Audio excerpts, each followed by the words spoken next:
avec Roger Larivière, biologiste, mais également auteur d'une deuxième édition qui a été très populaire pour la première. Donc, c'est Champignons comestibles de la forêt boréale. Et j'aurai l'honneur de l'interviewer dans quelques secondes. Mais juste avant, je veux vous lire un peu une courte biographie de cet auteur assez prolifique.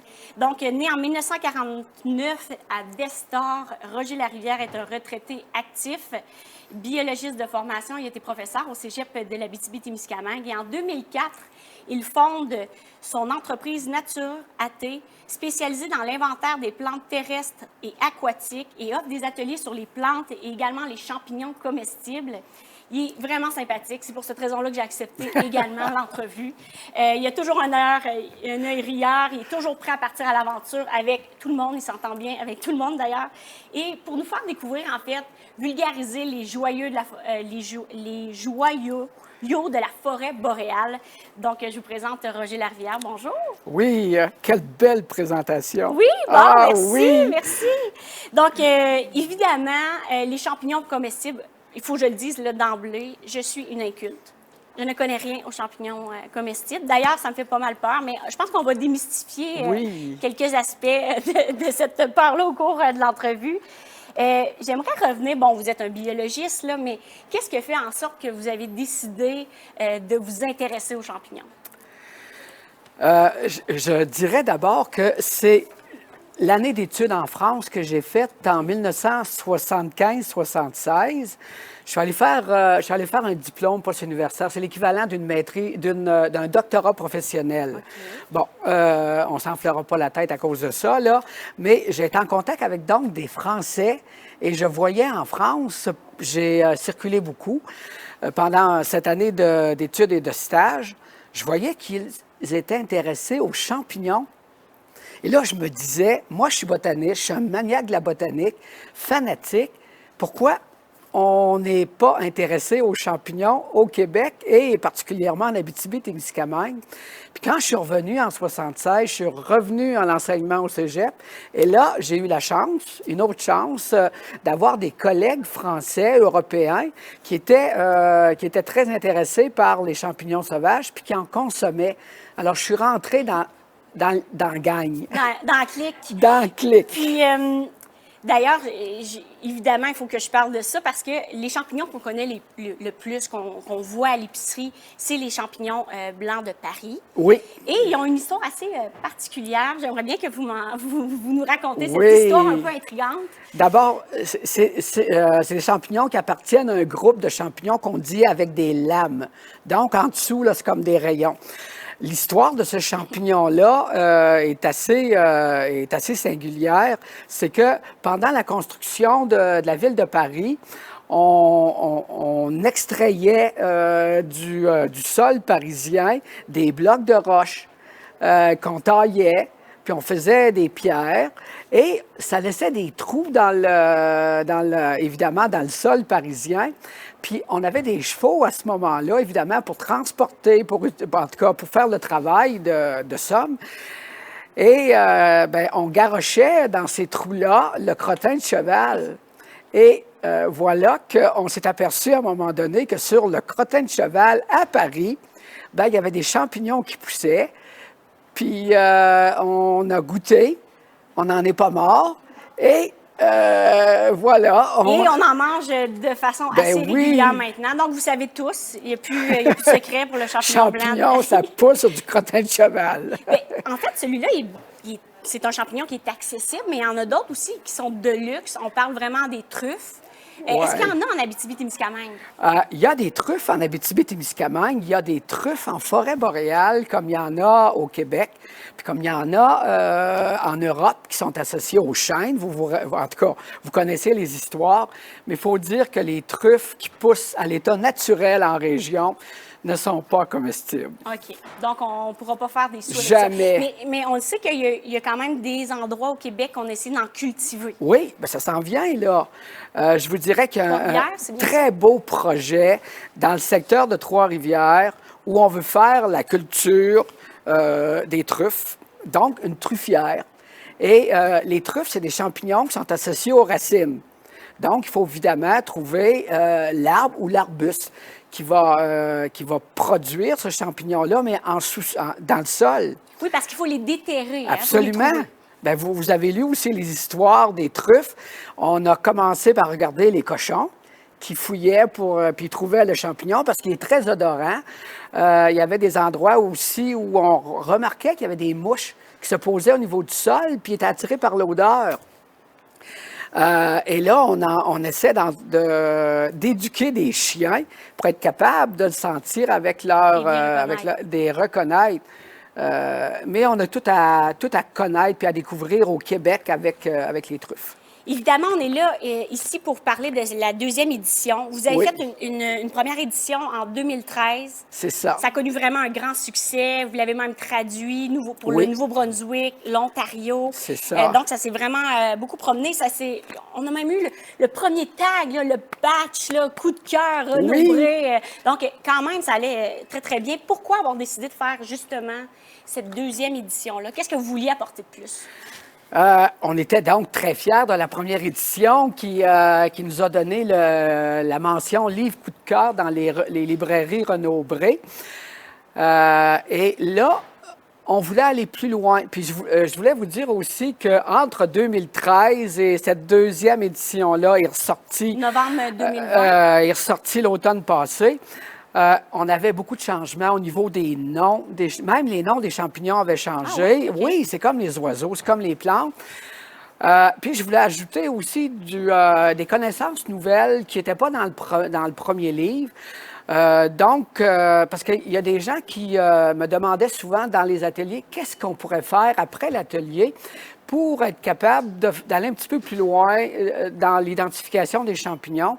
Alors, on parle dans ce livre-là des spores de champignons, comment on peut les reconnaître. Puis ceux qui veulent utiliser des colorants pour les spores ou pour les champignons, bien, il y a des trucs qu'on peut acheter facilement dans les pharmacies. Et on a rajouté aussi dans cette édition-là une partie de recettes, parce que ça aussi, ça m'était souvent demandé. Qu'est-ce qu'on fait quand on part de l'atelier avec les champignons qu'on a appris à connaître, puis qu'on veut les manger? Alors là... c'est beau les reconnaître, mais on veut surtout les manger. Les manger, c'est ça. Alors, il y a la conservation aussi que vous avez faite vraiment là, dans ce chapitre-là, où vous présentez des recettes. Vous vous intéressez aussi à la conservation parce que ce que j'ai découvert, c'est que les champignons peuvent se manger crus. Certains sont obligatoirement... il faut les faire cuire pour évidemment enlever les toxines. Oui. Donc, vraiment très, très bien expliqué. Je voulais savoir, selon vous, qu'est-ce qui est différent? Qu'est-ce qu'on retrouve dans la forêt boréale qu'on ne trouve pas ailleurs, qui est particulier à la forêt boréale en termes de champignons comestibles? Moi, je vous dirais que les champignons qu'on retrouve ici, en forêt boréale, on les retrouve partout dans les forêts du sud. Okay. Souvent, c'est la quantité qui va se retrouver moindre. Là, on vient, par exemple, de passer au travers de la période de récolte des morilles. Oui. Puis tout le monde court après ça. Oui, ça semble bien populaire. Pourquoi? Il y a un goût particulier à la morille? Bien, écoutez, c'est le champignon qui se vend le plus, en tout cas, qui est le plus dispendieux. Okay. Après les truffes.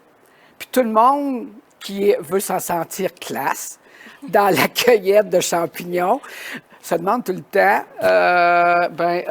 as-tu trouvé des morilles cette année?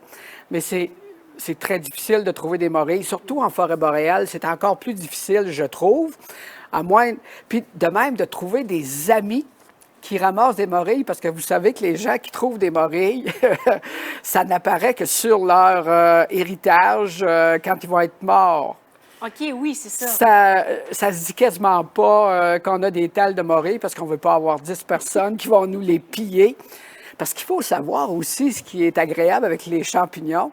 On n'en a pas encore parlé, c'est qu'une année, on trouve un champignon à tel endroit, bien l'année d'après, on y retourne, puis il y a des bonnes chances qu'elle se retrouve là.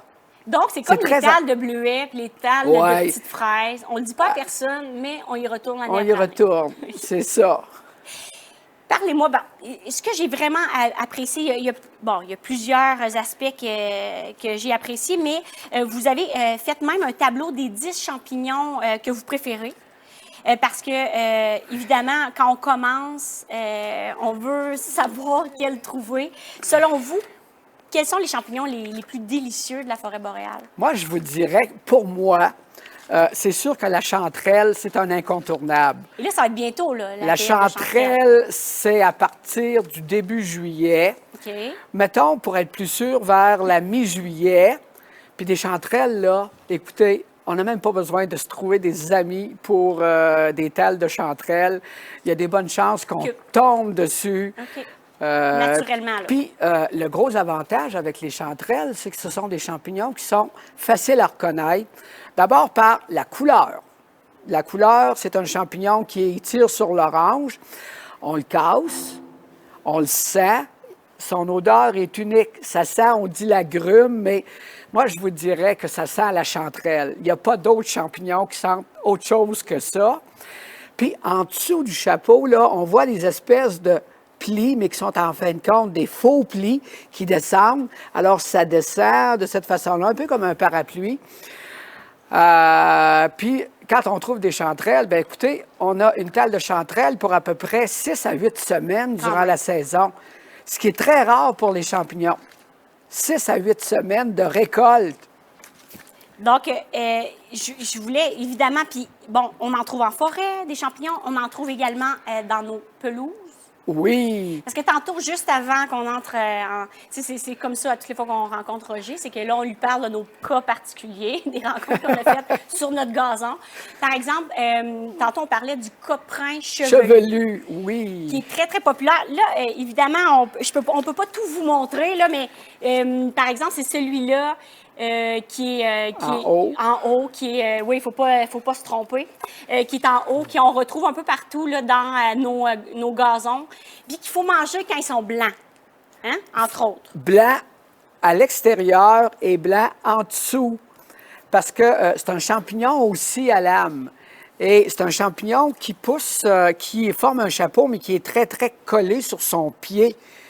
Puis, aussitôt qu'il vieillit, puis ça prend très peu de temps, une journée, il est consommable et le lendemain, il ne l'est plus. Parce que du moment que le dessous commence à noircir, et à un moment donné, ça devient, écoutez, je vais vous dire un terme qui est propre à l'épicerie, par exemple, parce qu'on en parle de ça quand on a de la salade, ça s'appelle déliquescent. Ça veut dire que quand ça se liquéfie, c'est fini. OK. Puis, ce qui comment qu'on le fait? Comment on l'apprête? On le cuisine dans la poêle. Je vous dirais que, tantôt, vous avez mentionné quelque chose de très, très intéressant. Les champignons sauvages, là, dans la très, très grande majorité, on doit les manger cuits parce qu'ils ont à peu près tous des toxines. Et la chaleur, la cuisson, ça fait transformer ou évaporer ces toxines-là. Alors, je reviens au coprin chevelu. On le cuisine comme ça. Donc, cuit dans la poêle. Puis, vous savez, à un moment donné, la première fois, on le cuisine dans du beurre, à part de ça, pour avoir un meilleur goût. Puis après, ben, on ajoute de l'ail, du vin blanc, de la crème. On rehausse la valeur du champignon. Puis on invite des bons amis. Mais oui, toujours des bons amis. D'ailleurs, c'est probablement ce qui fait en sorte que les gens sont toujours un peu sceptiques de vouloir s'aventurer, de vouloir se mettre à la mycologie. C'est ça, mycologie, oui, science oui. Là, des champignons. Évidemment, comment on doit l'apprêter? Parce que moi, là, je suis une peureuse. Donc, quand je vois ça, là, j'ai pas de... Je me dis, non, je suis pas assez aventurière pour pouvoir commencer à m'intéresser aux champignons. Qu'est-ce que vous leur diriez à ce type de personnalité-là comme moi qui... Parce que, évidemment, vous avez commencé quelque part, là. Ben oui, on commence toujours avec quelqu'un. Il y a des clubs également de... Oui, il y a des clubs de mycologues. C'est parce que les clubs de mycologues, il y en a un ici en Abitibi-Témiscamingue. Il y a des gens qui sont très, très chevronnés pour identifier les champignons. Mais c'est pas là qu'on apprend à déguster des champignons. Pour déguster des champignons, faut.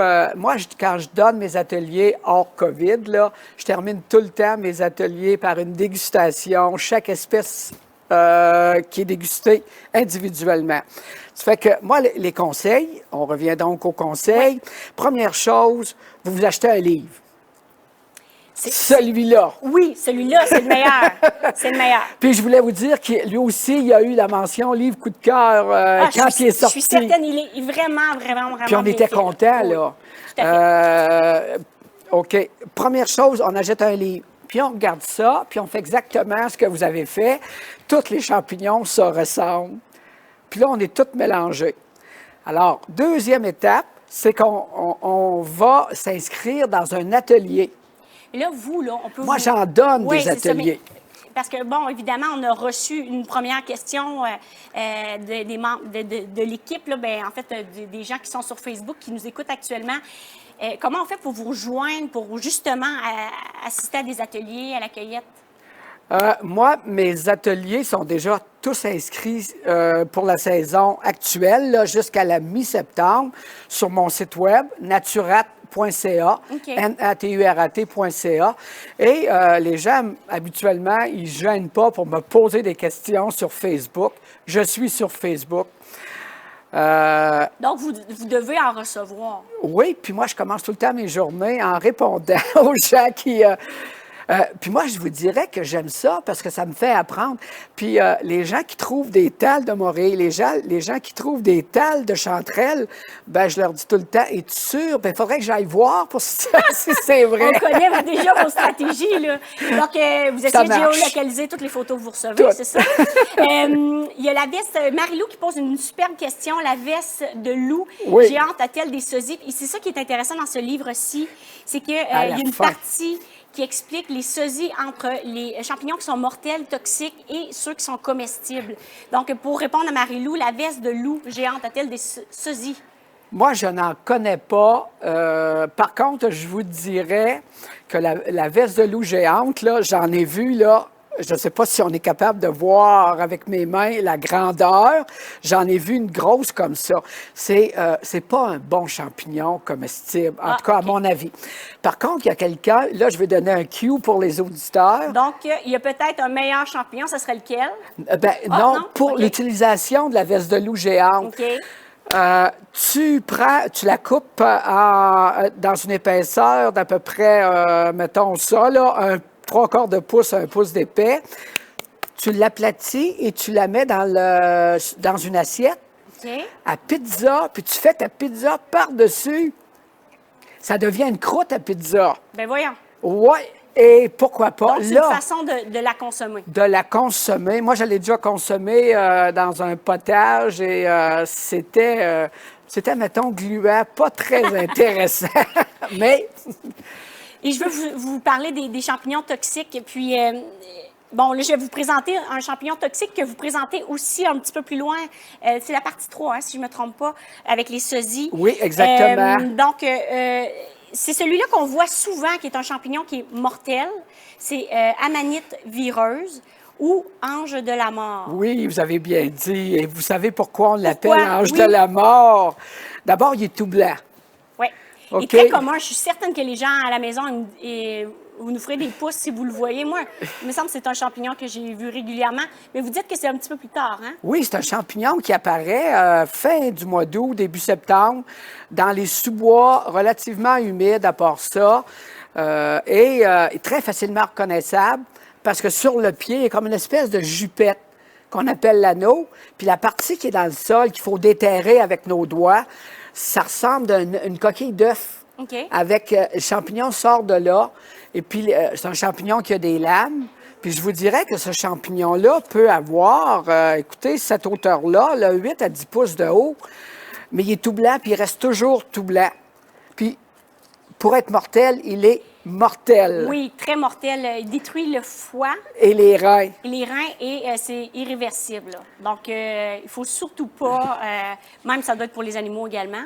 Écoutez, je suis content que vous parliez de ça parce que les animaux, ont habituellement des antitoxines naturelles. Puis quand on va en forêt puis qu'on cueille des champignons, je vais vous parler de la manite tumouche, qui est un champignon avec comme des grains de cornflakes, tout est écrasé dessus, là. Très beau champignon, avec le dessus orangé ou rouge. Oui, il fait un peu, je trouve. Il pousse ça, dans les... celui-là. Exactement. Oui. Bien, ces champignons-là sont consommés par les animaux, plusieurs animaux, les écureuils, les Suisses, les limaces, parce que les animaux ont leur antitoxine naturelle. OK. Alors que nous, au cours de l'évolution, on a perdu ça. La manite tumouche, c'était très utilisé par les chamans pour se donner certains pouvoirs. Ils utilisaient ça, là, et ça gelait. Ah, donc il y avait un petit effet... Pouvoir hallucinogène. un petit effet SQDC. Ben, en tout cas... Il y a aussi, je veux en reparler parce que, bon, évidemment, si vous avez des questions, n'hésitez pas là, sur Facebook à nous les envoyer. Parce que quand on dit que c'est vraiment un bon livre, surtout pour les débutants, c'est notamment ce type de section-là où on voit les types... bon, comment on peut les identifier? Là? Parlez-moi des 8. Il y a 8... c'est combien de catégories ou d'éléments qu'il faut identifier sur un champignon? Bien, il y a des grandes familles de champignons, mais qu'est-ce qu'il faut regarder quand on veut identifier un champignon? C'est le chapeau, c'est en dessous, qu'est-ce qu'il y a? Est-ce que c'est des lames ou des tubes ou des replis, des alvéoles? Puis il y en a qui n'ont rien de ça. Puis la forme des lames, la forme des pieds, puis ça sur quoi on a insisté d'ailleurs dans ce livre-là, c'est de présenter le vocabulaire qui est habituellement extrêmement complexe sous forme d'illustrations très, très vulgarisées.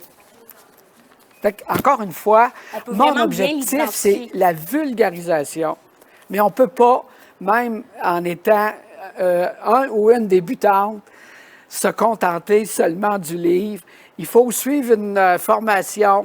Moi, mon rôle, c'est d'accompagner pendant une journée ou une demi-journée les gens qui sont aux ateliers.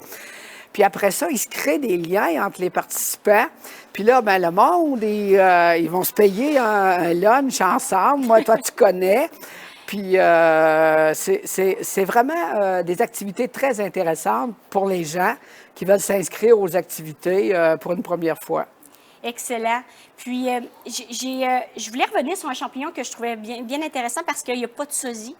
Oh. On aime ça, les champignons pas de sosie. Oui, on ne se trompe pas. C'est la fausse corne d'abondance. C'est-tu bien ça?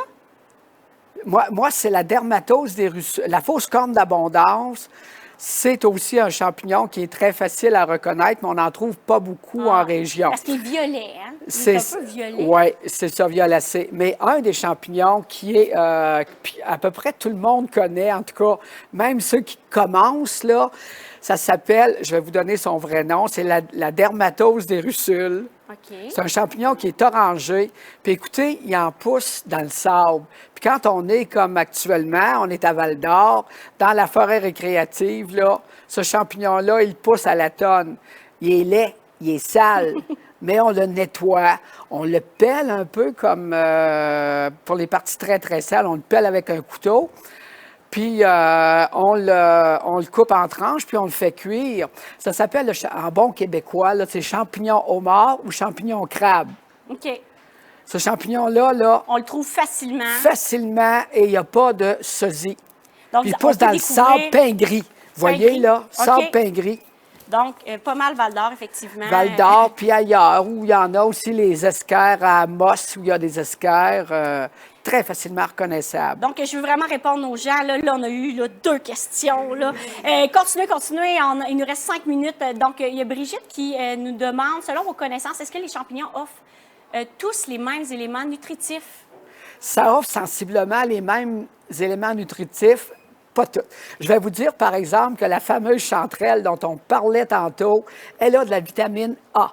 C'est probablement pour ça que les couleurs orangées, facile, mais pas tous. Puis, ils n'offrent pas nécessairement les mêmes substances nutritives, mais c'est à peu près toujours la même chose. Et il y a une mise en garde que je dois faire aux cueilleurs. Très, très important. Les champignons sauvages, ce sont des condiments. parce qu'il y en a là, qui vont faire une cueillette de champignons, ils remplissent la poêle, ils en font cuire, puis ils en mangent, là. Ils sont malades.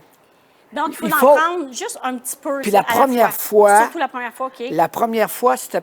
écoutez, la première fois, c'est extrêmement important parce qu'on peut être allergique à certains champignons. Comme on est allergique aux noix puis qu'on est aux fruits de mer, on peut être allergique aux champignons. Moi, j'ai eu dans mes ateliers, il y a 2-3 ans, c'était la grand-mère et sa petite-fille allergiques aux chanterelles et aux bolets. Ces champignons qui poussent partout, là. Elle s'est ramassée à l'urgence, puis elle ne comprenait pas pourquoi. OK. Moi, l'infirmière de l'urgence m'appelle, puis elle dit Roger, qu'est-ce qu'on fait avec ça? Ben oui, mais il faut tout le temps faire des tests la première fois qu'on goûte à un champignon. Donc, puis, évidemment, d'en manger avec parcimonie. Prudence. Prudence. Toujours. Donc, évidemment, commencer par un atelier avec Roger Larivière. Ou d'autres. Ou d'autres, mais ça pourrait être vraiment un excellent point de départ. Et vous allez voir, avec ce livre-là, là, vous avez tout en main, là, les outils, la façon de les identifier, le vocabulaire choisi. Donc, vraiment, on y arrive. Il y a un aspect aussi que vous traitez, puis je suis contente que Brigitte te pose la question. Est-ce que ça vous arrive de trouver des parasites dans vos champignons? Bien, il y a des champignons parasites aussi à certains arbres. Oui. Mais est-ce qu'on trouve on peut retrouver des... Oui, écoutez, sûrement. Bon, moi, je vous dirais qu'il y a bien des gens qui n'aiment pas les champignons sauvages, puis qui vont me dire, même à la fin de l'atelier, moi, je vais continuer d'aller à l'épicerie parce que ça m'écoeure. Parce que vous savez que quand on coupe, d'abord, les champignons sauvages, quand on les coupe, il y a très souvent des larves à l'intérieur. Puis le pire, c'est comme une pomme, vous vous rappelez, là, c'est d'avoir la moitié de la larve après. On a de l'ouvrage, c'est incroyable, après qu'on a cueilli des champignons sauvages, c'est de les nettoyer, puis de choisir dans le champignon qu'on a la partie qu'on va consommer.